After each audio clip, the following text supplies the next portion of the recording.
Hello po mga karancho, Vermanangan here once again. For today's video, gusto ko pong i-share sa ating lahat kung paano malalaman kung kailan manganganak ang ating kambing. But before I continue this video, please like, share, and subscribe to our YouTube channel.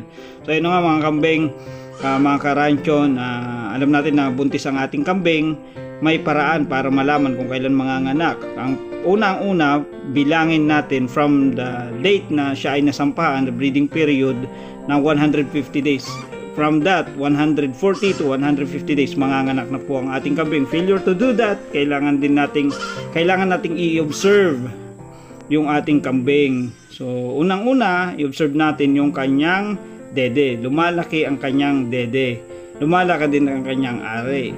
From that, malalaman natin kung hindi natin nilista yung breeding period niya, malalaman natin na malapit na siyang manganak at mayroon din siyang vaginal discharge sometimes na makikita natin. Malapit na siyang manganak. Babantayan na po natin yung week na yun or the next week. So, the 14 days, maaari siyang manganak doon sa loob ng 14 days na yon.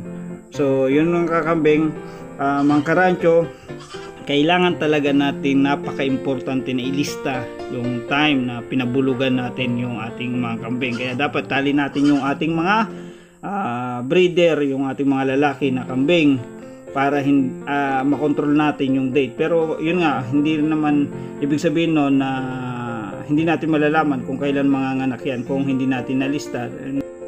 So yun nga mga karancho, no? Dalawang paraan para malaman kung kailan manganganak ang ating kambing, ilista natin, o kung hindi nalista, i-observe na lang natin dun sa huling buwan ng kanyang pagbubuntis. Yun lang mga karancho, sana ay nakapag-impart kami ng knowledge. Thank you for watching!